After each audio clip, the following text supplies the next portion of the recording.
I have had my YouTube channel, Rockstar Fitness, now renamed Redefining Bodybuilding, for such a long time. I started it probably back in, I think, 2010, where you can go back to the old videos that I had where I was going ahead and getting ready for my first show, my first figure competition. And it's amazing to look back and see like me as a little bobble-headed, skinny pipsqueak going out there saying that I was going to go and do my first show. Then I was going to go ahead and turn pro, be an IFBB pro. Then I was going to go ahead and be on the Olympia. But I tell you, listen, I think therefore I am okay. You pray for things and the Lord will open that way for you if it is his will. Let me tell you, okay, because honey, I did all of that. And more. I didn't know how it was going to do it, but it happened. But we're in a new phase now. It's been a couple of years. I'm not competing no more. I don't plan to ever compete again. That chapter is closed and it's behind me. But the legacy that I have of what I've been able to build as a competitor has been my saving grace for me in this body, honey, even at this point in my life. I'm not a spring chicken no more, but this body is still bodying. And it's because I built so much muscle and created this lifestyle of fitness that has really helped me to maintain an athletic shape, healthy hormonal markers, healthy blood work, and all that stuff from the lifestyle of fitness that I've created throughout the years. And so in this new chapter here, as you can see, we got this fancy podcast set up now, and we got all of this amazing things, amazing changes. I told y'all I started a podcast on Spotify. So not only can you watch these videos here and listen to the sound of my voice here, you can go ahead over to Spotify and go ahead and enjoy it there as well. But I think it's important for me to have a conversation about how bodybuilding isn't just about the stage. It's not just about competing, and why it's so important for women to redefine what bodybuilding means for you and how that's going to help you with longevity, with feeling good, with just building your confidence and just really living life to the fullest. So today, let's go ahead and dig into that on this next episode of Redefining Bodybuilding.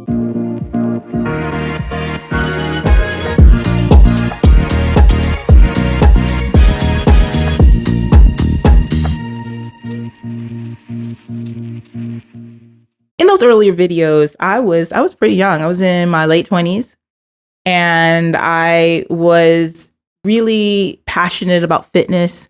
I've been a personal trainer for a long time. And in the beginning, it was really just about me sharing my knowledge and just the process of what I was doing to get ready for my first show, using my own knowledge as a trainer to get there. And that was really important to me. Just being able to share how I did things. I used to have a blog on a now defunct, very popular women's bodybuilding website and forum called Suit Country. So a lot of you who might have followed me since back then, you've seen what I've been able to do. You've seen what I wrote about, and I'm putting those archives back on my website for you guys to kind of read my history and enjoy yourselves, get some ideas. Memory lane, go down that with me. But now, I'm in a different place. Now I am a woman who has reached 40, okay, and this body is doing its thing still, but I know the road ahead is major change. I know within the next, 10 years or so, by the time I hit 50, I'll probably getting to that point where I'm reaching menopause and my body's hormones are going to be all over the place. And this is a thing that really isn't talked about with women at all. And I'm really dedicated to pulling back the curtain to help women to know, how do you take care of this body in this new phase of life? Now, I've been very fortunate throughout my career to work with women from their 30s, 40s, 50s, 60s, 70s, and over. I've worked with women across all ages and has seen what the body is capable of, even in menopause, after menopause. And really, it's just about making sure that you are staying up with your nutrition, that you're training as often as you can, that you're challenging yourself, and that you're looking at fitness as a lifestyle. So the way that you can redefine bodybuilding today, I want to get into 4 tips that's going to help you to shift your mindset in a way that's going to make this whole entire fitness journey a true lifestyle for you. We compartmentalize our fitness too much. Like, for so many people, fitness is over here, or fitness is over there, and life is over here, and work is here, and family is there, but fitness is here. And the reason why some of you are so just discombobulated and you're not able to have the success that you want is because you've compartmentalized your fitness to this area over here. You've relegated it to the little side corner, and everything else is more important than that. And what you really need to do is take all of these pieces and put it together with fitness integrated in your lifestyle. So the first tip that I'm going to tell you on how you can redefine bodybuilding, redefine fitness, is to look at fitness as a holistic part of your entire life. It permeates everything you do. So it's not just about showing up at the gym. It's not just about your training and nutrition. It's not just about tracking your calories. That's just like the bare bones, right? That would just be the rituals that you practice in order to make fitness your lifestyle. So how do you make it integrated? Well, this is what you do. For instance, you can be tracking how many steps you take every single day. For me, I live in a car-driven city, so being able to walk and move is like a big deal. When I was living in New York City, man, I could walk 20, 30,000 steps a day, and it's nothing because it's a pedestrian kind of environment. But here in Los Angeles, we're in cars a lot of the time. So I have to make a point of getting about 6,000 to 10,000 steps a day and challenging myself to do that every single day. And I challenge you to do that. Do you know researchers said in the last year or two that getting in about 8,000 steps a day is enough for most people to either lose weight or maintain their weight. So if you're struggling with weight loss, you're struggling with getting your body to do anything at all, one of the easiest things that you can do is be more active by way of walking. Instead of taking the car, can you go ahead and walk? Go ahead and do that. Instead of taking the elevator, can you take the stairs? What are ways that you can be more active to just burn more calories consistently over time? That's what's going to make the changes for you. When it comes to dealing with stress, are you reaching for food to emotionally soothe yourself? Well, if you put your fitness at the forefront of everything that you do, what you're going to find is that you're going to want to do those things a lot less.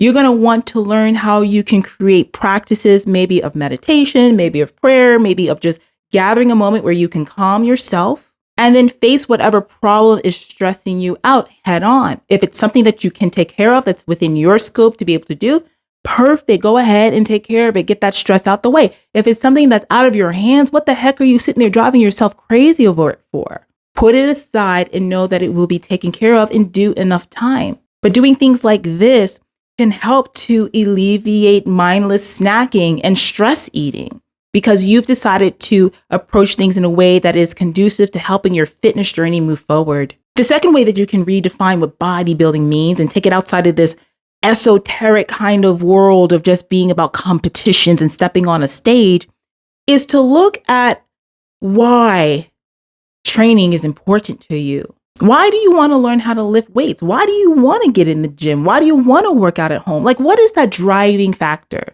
I call it, what is your guttural why? When you are able to really tap into that and answer that question, it's no longer just about losing weight to fit in some old jeans again, or losing weight to go on vacation or go to an event and look great. It becomes a more urgent reason.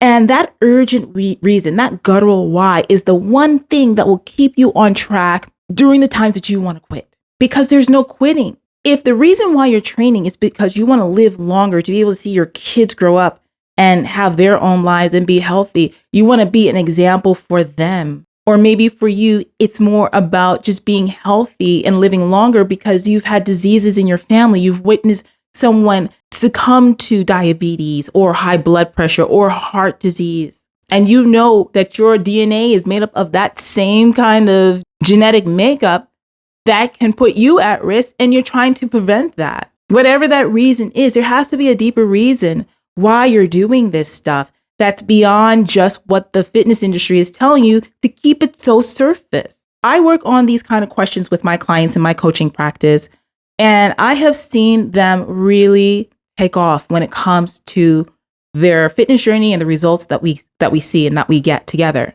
I challenge clients that want to stay surface to go deep and to let that why slap them in the gut. And it's from them doing that that we're able to have tremendous success and give them the tools that they need, that even when they fall off the wagon, they can get back on. And that's what it's about at the end of the day. Hey, listen, if you are enjoying this conversation right now, I want you to make sure that you smash the like button and also subscribe to the channel. Join as a member to get exclusive videos, because I have other topics where I go into more coaching conversations, coaching messages, deeper advice on training, nutrition, and more to help you to get to the next level in your fitness and truly get real results. So click the join button after you subscribe to support the channel and take your training to the next level. Speaking of which, I am taking on new clients right now, and I have a passion for helping women particularly to get to their guttural why and put the game plan in place to not only get the results now, but what you need to do to keep the results in the long run. I want to work so closely with you, taking you under my wing to help you to love your body as we change it along the way and hopefully impact your entire life. In this world of AI, I love keeping a more personal touch to my coaching, so you and I will be working closely together. But the way that you get started is by first simply reaching out. Scan the QR code that you see right here on your screen to find out more information about becoming a rock star and setting up a free clarity call so we can talk about what that might look like for you. Now let's go ahead and jump back into the conversation. Now, the third way we can go ahead and redefine bodybuilding for you is by realizing that anything that you can do to challenge your body will build the body. So you don't necessarily need to be only working out in the gym and lifting heavy in order to be doing bodybuilding. Now, you know, I am always a strong proponent for training in the gym, training with weights, training heavy and pushing yourself. But guess what, darling? Anything that you like to do can be a part of your fitness journey. And that's one thing that I don't think a lot of coaches or trainers who are in the bodybuilding world often talk about when they're training clients who are not just trying to get ready for a stage. Even my competitors who are off season, if there are things that they love to do, some of them love to go cycling. Some of them love cycling classes or spin classes. Some of them love CrossFit. Some of them love martial arts, swimming, running, doing road races, and more. These all can be a part of what you're doing to build your body, to make it stronger. And let's take it outside of the scope of just building muscle. How about we're talking about building a body that's like a bionic body, that as you age, you're not deteriorating, that you're able to maintain your flexibility, mobility, and stability, that you're able to maintain your endurance, and that if you've never had it before, that you can go out and have it now.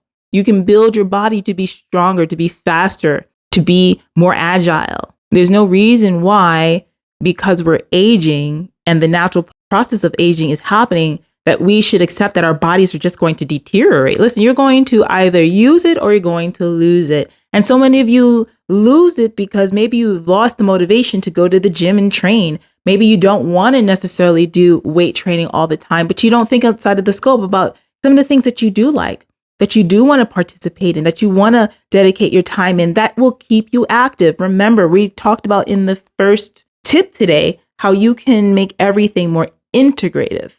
Integrative? Is that the word that like how you can integrate everything? How you can integrate everything and really create a program and an approach that works for you specifically. And any coach you work with should be willing to help you to do that. And then the final thing that I want to say about how you can redefine what bodybuilding means to you, for so many of you, especially if you're newly finding my channel, the algorithm just sent you over this way, is that we need to get rid of this thing that women can't lift weights, can't lift heavy, you're going to look bulky, that you can't do this, that you can't do that, focusing on the 2,000 million billion squat challenges and all these gimmicky kind of setups to working out. If we can just get rid of that and stick to the science of what works, guys, this stuff is not rocket science. Move more, eat less. You're going to see some changes in your body, barring that there are no major hormonal issues. And if there are hormonal issues, going ahead and addressing that. Keeping things simple is usually the thing that really gets a lot of results. But so many of you want the complicated mumbo jumbo magic pill kind of, muscle confusion thing that you've been sold, lies that you've been sold to by the fitness industry, that when someone tells you something that makes common sense, you can't even compute. Your brain just like fogs up and you just break down like it can't be that simple. But oh, honey, yes, it is that simple for so many. So I want to challenge you to take a look at what you're doing and redefine it. This channel is not for just bodybuilders. This podcast is not just for women who want to compete. My work as a coach is far beyond women who want to compete. That's one specialized thing that I do. but my passion is helping women in their 30s, 40s, 50s, 60s, and beyond to rewrite their stories with fitness at the helm of everything that they do, and looking at how we can integrate fitness into their entire lifestyle, making it more holistic. That is what I do. And that is what I want you to get from this podcast, from this conversation, from this channel, from my videos and everything that you have coming out of Rockstar Fitness and Roxy Beckles, okay? But what are your thoughts, honey? Okay, what are your thoughts? Go ahead and post them down below. What does bodybuilding mean for you? How do you redefine bodybuilding in a way that helps you to want to not only do this now, but do things for the long term? Go ahead and post that below, because that's going to be the conversation that really sparks up our community and builds us strong to get through these goals together. And while you're at it, go ahead and watch this next video right over here to keep you fired up on what's possible when you put your mind to it and say, honey, it's handled. I'll see you over there.